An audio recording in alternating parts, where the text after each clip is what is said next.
Bismillahirrahmanirrahim. Welcome to Medical Medics. Today our topic of our discussion is lateral ventricle. आज से हम ventricular system की बात करेंगे। तो जब हम वेंट्रिकुलर सिस्टम की बात करते हैं तो सेंट्रल नर्वस सिस्टम में बेसिकली चार वेंट्रिकल्स प्रेजेंट होते हैं।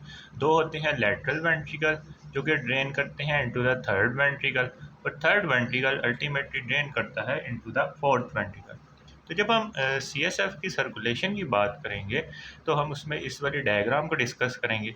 तो जब these are the cerebral hemispheres, अब इन सेरिब्रल हेमिस्फेयर्स के अंदर ये जो वेंट्रिकल्स प्रेजेंट है these are the lateral ventricles.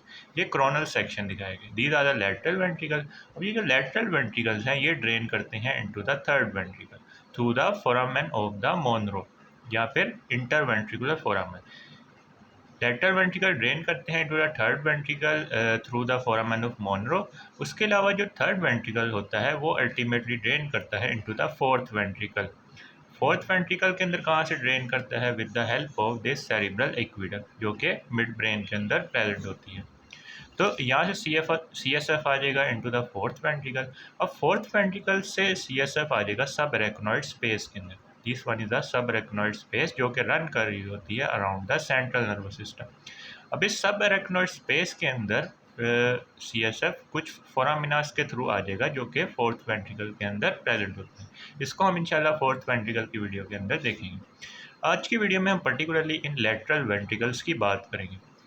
तो इंट्रोडक्टरी पार्ट जब हम करते हैं तो जो लेटरल वेंट्रिकल्स होते हैं ये दो इरेगुलर कैविटीज़ होती हैं जो कि ईच सेरिब्रल हेमिस्फीयर के अंदर प्रेजेंट होती है। एक इस सेरिब्रल हेमिस्फीयर के अंदर प्रेजेंट है और एक इस सेरिब्रल हेमिस्फीयर के अंदर प्रेजेंट होती है। Each lateral ventricle communicate with the third ventricle through the foramen of Monro, यहाँ पे जिसको हम बोलते हैं इंटरवेंट्रिकुलर फोरामेन। ये कम्युनिकेट कर रहा है थर्ड वेंट्रिकल के साथ with the help of foramen of Monro, यहाँ पे जिसको हम इंटरवेंट्रिकुलर फोरामेन बोलते हैं। अब हम इसको 3D डायग्राम से भी देख लेते हैं। अब इस 3D डायग्राम में हमें नज़र आ रहा है कि these are the lateral ventricles. एक इस साइड पर प्रेजेंट है और एक इस साइड पर प्रेजेंट है। अब ये जो लेटरल वेंट्रिकल है ये इसमें से जो CSF होता है वो ड्रेन करता है into the third ventricle. This one is the third ventricle. Lateral ventricle से ड्रेन करेगा इनटू द थर्ड वेंट्रिकल। अब कौन सा ऐसा फोरामिना है जिसके थ्रू ये ड्रेन करता है? तो यहाँ पे करके एक फोरामिना प्रेजेंट होता है जिसको हम बोलते हैं इंटरवेंट्रिकुलर फोरामेन या फिर फोरामेन ऑफ मोनरो। इसके थ्रू CSF आता है इनटू द थर्ड वेंट्रिकल। अब थर्ड वेंट्रिकल से CSF आ जाता है into the fourth ventricle. This one is the fourth ventricle. Fourth ventricle के अंदर कैसे आता है? ये वाली जो डक्ट प्रेजेंट है posteriorly, this duct is the cerebral aqueduct. इसके थ्रू CSF आ जाता है into the fourth ventricle.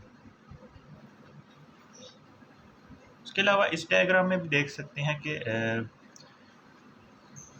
These are the lateral ventricles.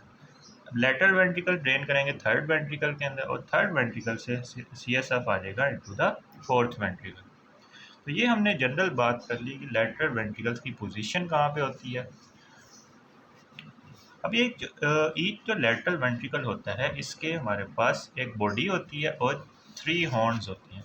इसको हम इस वाली डायग्राम से समझ लेते हैं कि एक इसकी बॉडी होती है, this one is the body part of the lateral ventricle. इसके अलावा इसके 3 हॉर्न्स होते हैं। एक इसका एंटीरियर हॉर्न होता है, एक इसका पोस्टीरियर हॉर्न होता है और एक इसका इन्फीरियर हॉर्न होता है। अब बारी बारी इन तमाम स्ट्रक्चर्स को देखें। सबसे पहले हम बॉडी की बात करेंगे, फिर हम इसकी एंटीरियर हॉर्न की बात करेंगे, फिर इसके पोस्टीरियर हॉर्न की बात करेंगे, फिर हम इसके इन्फीरियर हॉर्न की बात करेंगे। तो जब हम बॉडी की बात करते हैं तो बॉडी एक्सटेंड कर रही होती है फोरामेन ऑफ मोनरो से लेकर स्प्लेनियम ऑफ द कॉर्पस कैलोसम तक। जो कॉर्पस कैलोसम होता है उसका एक पोस्टीरियर स्पेक्टर पार्ट होता है स्प्लीनियम, यानी यहाँ पे करके प्रेजेंट होता है स्प्लीनियम ऑफ द कॉर्पस कैलोसम। वहाँ तक ये एक्सटेंड कर रहा होता है। कहाँ से शुरू होता है? इंटरवेंट्रिकुलर फोरामेन से लेकर, यानी यहाँ पे इंटरवेंट्रिकुलर फोरामेन है, इंटरवेंट्रिकुलर फोरामेन से लेकर कॉर्पस कैलोसम का जो स्प्लीनियम वाला पार्ट होता है वहाँ तक ये एक्सटेंड करता है। अब इसकी बाउंड्रीज की बात कर लेते हैं। इसका एक रूफ होता है और इसकी फ्लोर होती है। जो रूफ होता है इस डायग्राम में भी देख सकते हैं कि बॉडी के ऊपर हमारे पास कॉर्पस कैलोसम प्रेजेंट है। अब जो कॉर्पस कैलोसम का ट्रंक वाला पार्ट होता है वो इसकी रूफ बना रहा होता है। अब बॉडी के नीचे यहाँ बॉडी का जो फ्लोर होता है वो this structure is the chordate nucleus. तो कॉर्डेट न्यूक्लियस इसका फ्लोर बना रहा है। उसके अलावा स्ट्राया टर्मिनालिस भी इसका फ्लोर बना रहा होता है, और थैलमोस्ट्राइड वेन इसका फ्लोर बना रही होती है, और थैलमस भी इसका फ्लोर बना रहा होता है।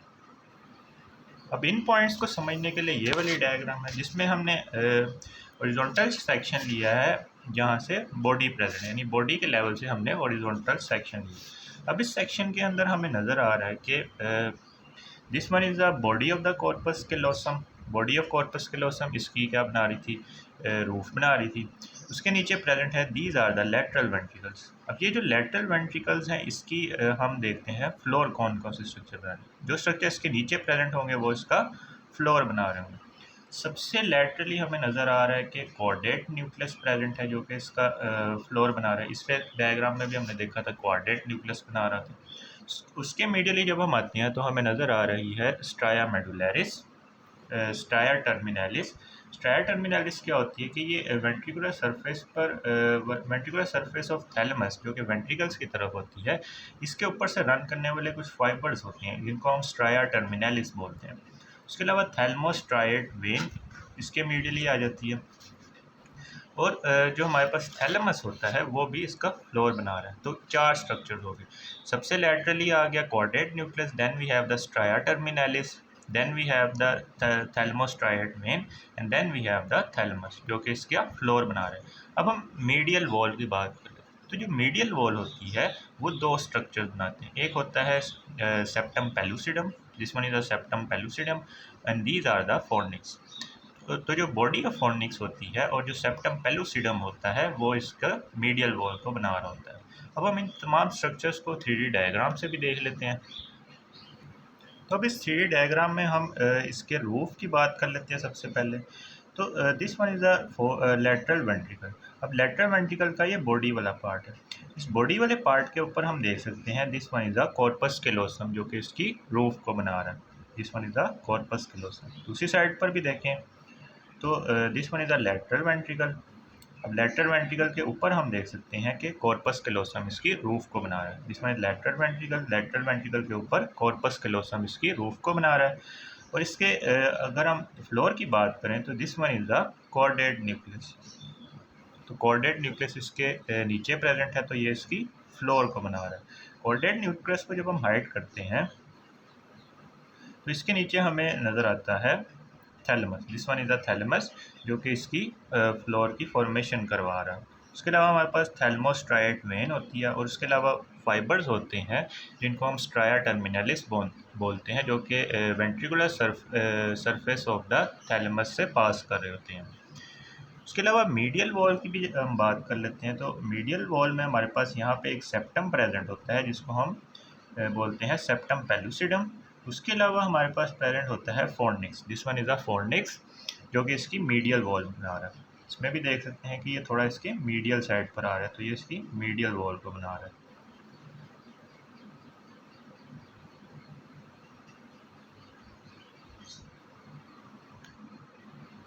स्ट्रक्चर्स को हाइड करके हमें जो इसका मीडियल वॉल है हमें नज़र आ रहा है कि क्लियरली नज़र आ रहा है कि जो फोर्निक्स होता है वो इसकी मीडियल वॉल को बना रहा है। This one is the fornix जो कि इसकी मीडियल वॉल को बना रहा है, मीडियल साइड पर।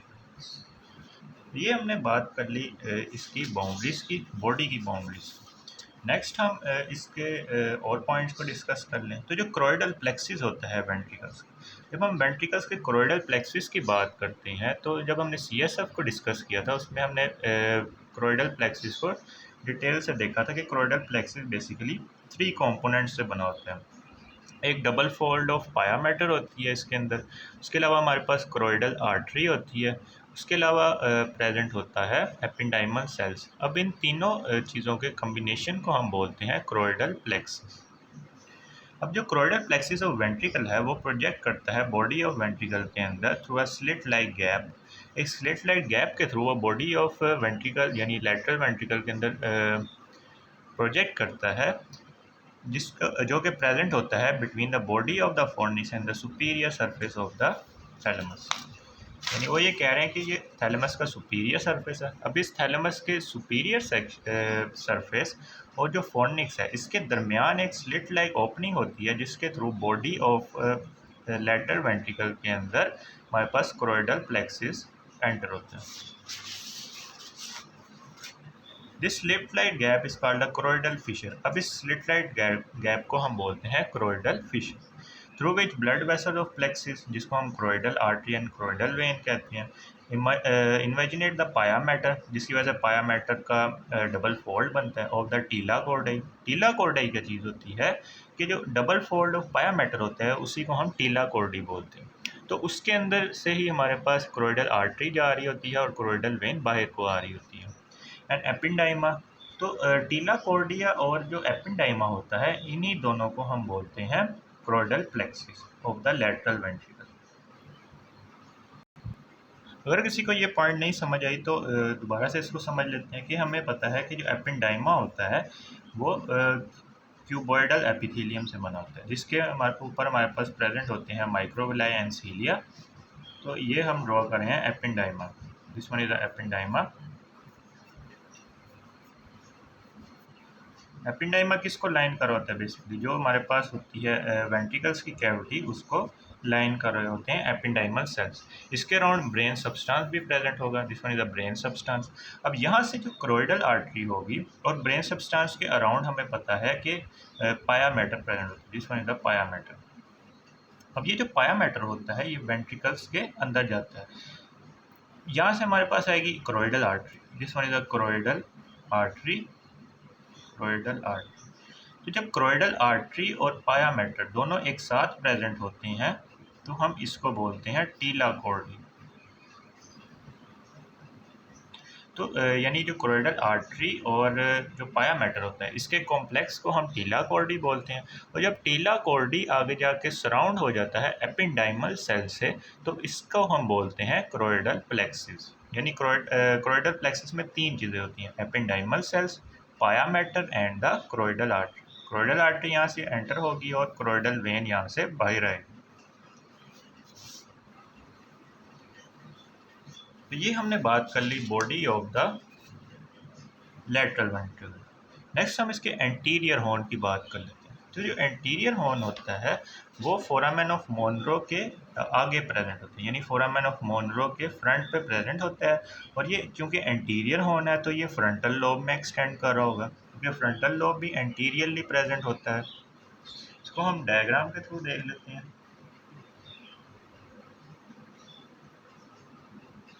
तो इस 3D डायग्राम में देख सकते हैं तो ये वाला जो हॉर्न है, this horn is basically anterior horn of the, anterior horn भी बोल सकते हैं या फिर frontal horn of the lateral ventricle. अब ये जो फ्रंटल हॉर्न है हम इसको देख सकते हैं कि जो इंटरवेंट्रिकुलर फोरामेन है, यहाँ पे इंटरवेंट्रिकुलर फोरामेन प्रेजेंट होता है जिसके थ्रू CSF आ जाता है थर्ड वेंट्रिकल के अंदर। इस फोरामेन ऑफ मोनरो या इंटरवेंट्रिकुलर फोरामेन के आगे ये हमारे पास जो एंटीरियर हॉर्न है ये प्रेजेंट होता है और ये एक्सटेंड कर रहा होता है इनटू द फ्रंटल लोब, क्योंकि यहाँ पे ही बेसिकली फ्रंटल लोब प्रेजेंट होता है।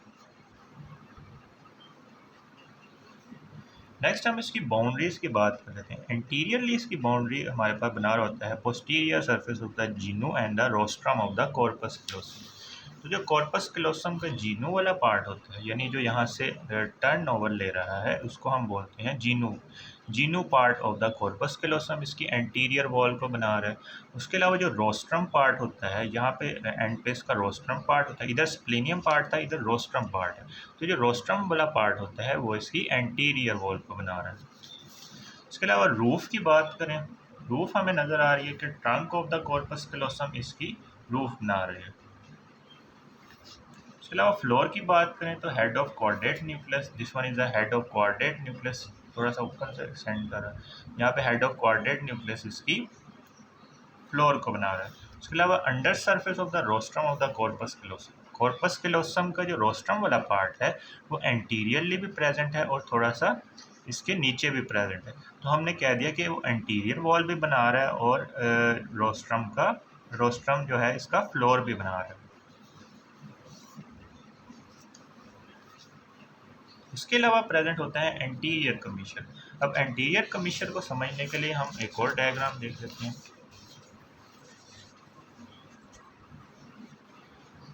अब ये जो डायग्राम है ये हम इसके लेवल पर ले रहे हैं, यानी एंटीरियर हॉर्न के लेवल पर हम ये सेक्शन को ले रहे हैं। अब इसके अंदर ये जो प्रेजेंट है, these are the anterior horns of the lateral ventricle. अब इसके रूफ को देख सकते हैं कि जो trunk of the corpus callosum है वो इसकी रूफ बना रही है। और इसके फ्लोर की बात करें तो head of caudate nucleus present है, these are the head of caudate nucleus जो कि इसका फ्लोर बना रहे हैं। उसके अलावा this one is the anterior commissure, anterior commissure भी इसका फ्लोर बना रहा है। इसके अलावा मीडियल बात करें तो मीडियली हमारे पास वही सेप्टम पेलुसिडम प्रेजेंट होता है। This one is the septum pellucidum जो कि इन दो एंटीरियर हॉर्न्स को सेपरेट करा होता है। उसके अलावा एंटीरियरली मीडियली हमारे पास प्रेजेंट होती हैं column of the fornix. Column basically दो होते हैं एंटीरियर कॉलम जो कि आगे जाके ऐसे डिवाइड हो रहे होते हैं। तो जो कॉलम्स होते हैं फोर्निक्स के वो भी मीडियली प्रेजेंट होते हैं। एंटीरियर पार्ट के अंदर हमने देखा कि genu and rostrum part present था कॉर्पस कैलोसम का। उसके अलावा रूफ के अंदर हमने देखा trunk of corpus callosum present थी। फ्लोर के अंदर हमने देखा head of caudate nucleus present था। उसके अलावा रोस्ट्रम वाला पार्ट भी इसका फ्लोर बना रहा था। उसके अलावा हमने देखा एंटीरियर कमीशर को इस वाले डायग्राम के अंदर, this one is the anterior commissure. उसके अलावा हमने मीडियल वॉल की बात की जिसमें हमने देखा कि सेप्टम पेलुसिडम प्रेजेंट था और anterior columns of the fornix present है। अब हम इसको 3D डायग्राम से भी देख लेते हैं। So this horn is the anterior horn. अब इस एंटीरियर हॉर्न की रूफ हम देख सकते हैं कि कॉर्पस कैलोसम का जीनू वाला पार्ट, यानी जहाँ से ये टर्न कर रहा होता है नीचे की तरफ, वो बना रहा है। उसके अलावा जो इसका हम रोस्ट्रम वाला पार्ट होता है वो इसकी एंटीरियर वॉल को बना रहा है। और जो इसकी रूफ होती है वो trunk of the corpus callosum बना रहा है। उसके अलावा जो इसके फ्लोर होता है, फ्लोर में हम देख सकते हैं कौन कौन से स्ट्रक्चर शामिल हैं। इस साइड पर देखें तो हमारे पास जो हेड ऑफ कॉर्डेट न्यूक्लियस होता है वो थर्ड वेंट्रिकल के एंटीरियर हॉर्न का फ्लोर बना रहा है। उसके अलावा इस साइड पर देखें तो हमें नज़र आएगा, जब हम डीपली जाते हैं तो ये एक स्ट्रक्चर नज़र आ रहा है। This structure is called the anterior commissure जो कि एंटीरियर हॉर्न के बिलो प्रेजेंट है। तो ये इसका फ्लोर बना रहा है। यहाँ पे head of coordinate nucleus present था और ये प्रेजेंट है एंटीरियर कमीशर। नेक्स्ट हम पोस्टीरियर हॉर्न की बात कर लेते हैं। तो जो पोस्टीरियर हॉर्न होता है वो स्प्लीनियम, जो कॉर्पस कैलोसम का स्प्लीनियम वाला पार्ट होता है उसके बिहाइंड प्रेजेंट होता है, यानी उससे पोस्टीरियरली प्रेजेंट होता है। और ये एक्सटेंड कर रहा होता है into the occipital lobe of the cerebral cortex. क्योंकि ये पोस्टीरियरली प्रेजेंट है और ऑक्सीपिटल लोब भी पोस्टीरियरली प्रेजेंट होता है, तो ये एक्सटेंड कर रहा होता है into the occipital lobe. It lie behind the splenium of the corpus callosum. यहाँ पे स्प्लीनियम वाला पार्ट प्रेजेंट होता है, उसके बिहाइंड प्रेजेंट है और ये एक्सटेंड कर रहा है इनटू द ऑक्सीपिटल लोब। इसकी बाउंड्रीज की बात कर लेते हैं। तो जो इसका फ्लोर एंड मीडियल वॉल है वो दो स्ट्रक्चर बना रहे होते हैं। जो इसका फ्लोर है वो दो स्ट्रक्चर बना रहे हैं। Bulb of the posterior horn, bulb of the posterior horn होता है। उसके अलावा हमारे पास कैल्कायर एविस होता है। अब ये जो कैल्कायर एविस होता है ये बेसिकली जो कैल्क्राइन सल्कस होता है उसकी वजह से यहाँ पर इसके फ्लोर के अंदर एक रेस्ड पार्ट होता है। यानी जो कैल्कायर एविस है ये raised part of the lateral ventricle, यानी posterior horn of lateral ventricle के फ्लोर के अंदर एक रेस्ड पार्ट होता है जो कि प्रोड्यूस होता है by the कैल्क्राइन sulcus. Calcarine sulcus थोड़ा सा ऊपर की तरफ एक्सटेंड कर होता है जिसकी वजह से यहाँ पर थोड़ा सा ऊपर की तरफ ये रेस्ड हो जाता है। अब जो हम सेक्शन देखेंगे इसमें हम इसको समझने की कोशिश करेंगे। तो this one is the posterior horn of the lateral ventricle. अब इसका जो मीडियल या मीडियल वॉल और फ्लोर है वो हमारे पास बना रहा है bulb of the posterior horn. Bulb of the posterior horn यहाँ पे प्रेजेंट है। और ये कौन सा स्ट्रक्चर इसको बना रहा है? Forceps major. This one is the forceps major जो कि bulb of the posterior horn को बना रहा है। फोर्सेप्स मेजर क्या चीज़ होती है? तो जब हम कॉर्पस कैलोसम की बात करते हैं, कॉर्पस कैलोसम का काम क्या होता है कि ये दो सेरिब्रल हेमिस्फेयर्स को आपस में कनेक्ट कर रहा होता है। तो उसके अंदर से कुछ फाइबर्स गुजर रहे होते हैं, उनमें से एक फाइबर को हम बोलते हैं फोर्सेप्स मेजर। उसके अलावा फोर्सेप्स माइनर भी होते हैं, टेप्टम, optic radiation, inferior longitudinal fasciculus वगैरह भी प्रेजेंट होते हैं। तो जो फोर्सेप्स मेजर होता है उसकी वजह से bulb of the posterior horn की फॉर्मेशन हो रही होती है। उसके अलावा जो कैल्कार एविस है, this one is a calcarine sulcus. Calcarine sulcus की वजह से हम देख सकते हैं कि पोस्टीरियर हॉर्न के अंदर एक रेस्ड पार्ट प्रेजेंट है। इस रेस्ड पार्ट को हम बोलते हैं कैल्कर एविस। रूफ और लेटरल वॉल की बात करें तो रूफ और लेटरल वॉल जो लेटरल साइड पर प्रेजेंट है, ये मीडियल साइड है और ये लेटरल साइड। तो लेटरल साइड पे हम देख सकते हैं कि टेप्टम प्रेजेंट है। ये टेप्टम भी वही फाइबर्स हैं जो कि कॉर्पस क्लोसम के अंदर से पास कर रहे होते हैं ऑपोजिट सेरिब्रल हेमिस्फेयर्स को कनेक्ट करने के लिए। नेक्स्ट हम इन्फीरियर हॉर्न की बात कर लेते हैं। तो जो इन्फीरियर हॉर्न होता है वो लार्जेस्ट हॉर्न होता है लेटरल वेंट्रिकल का। उसके अलावा ये एक्सटेंड कर रहा होता है इनटू द टेम्पोरल लोब, क्योंकि इन्फीरियर एस्पेक्ट पे हमारे पास टेम्पोरल लोब भी प्रेजेंट होता है। तो ये जो इन्फीरियर हॉर्न होता है वो टेम्पोरल लोब के अंदर एक्सटेंड कर रहा होता है। इसकी बाउंड्रीज की बात करें तो उसको समझने के लिए ये वाली डायग्राम है।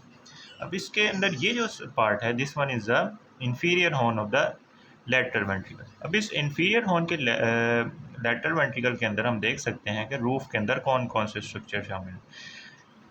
दिस वन इज अ टेप्टम। टेप्टम क्या चीज़ है कि यही कॉर्पस कैलोसम के अंदर से पास करने वाले फाइबर्स ही होते हैं। उसके अलावा प्रेजेंट होता है टेल ऑफ द कोऑर्डिनेट nucleus. This one is the tail of the कोऑर्डिनेट न्यूक्लियस। उसके अलावा स्ट्राया टर्मिनलिस, और उसके भी जब हम इस वाली साइड पर आते हैं तो यहाँ पे प्रेजेंट होती है एमिग्डालॉइड बॉडी।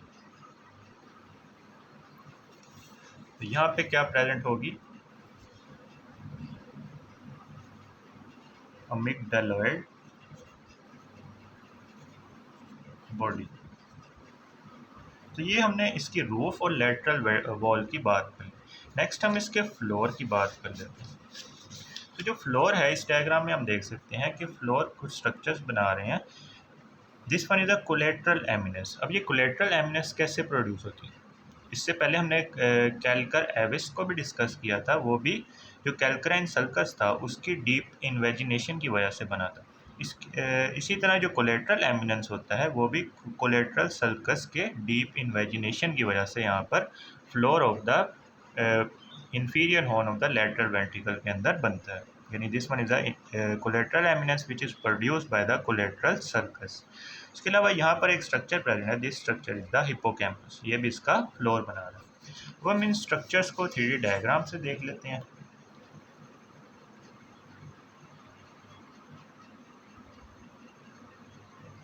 अब इस 3D डायग्राम में हमें नज़र आ रहा है कि इसके ऊपर हमारे पास ये जो structure present, this one is amygdala या फिर अमिग्डालॉइड बॉडी, जो कि इसका रूफ बना रही है। उसके अलावा this one is the tail of the कोऑर्डिनेट न्यूक्लियस। कोऑर्डिनेट न्यूक्लियस की टेल भी इसका रूफ बना रही है। उसके अलावा फ्लोर की बात करें तो फ्लोर के अंदर हमने देखा कोलेट्रल एमिनेस प्रेजेंट होती है। उसके अलावा एक स्ट्रक्चर प्रेजेंट होता है जिसको हम बोलते हैं hippocampus. This one is the hippocampus, जो कि इसका फ्लोर या फिर मीडियल वॉल को बना रहा है। This one is hippocampus. Roof के अंदर हमने देखा एमिग्डाला या फिर amygdaloid body and the tail of the कोऑर्डिनेट न्यूक्लियस। तो ये हमने बात कर ली लेटरल वेंट्रिकल। नेक्स्ट पार्ट की वीडियो के अंदर हम थर्ड वेंट्रिकल की बात करेंगे। If you like this video, then kindly share it with your friends and subscribe to my channel.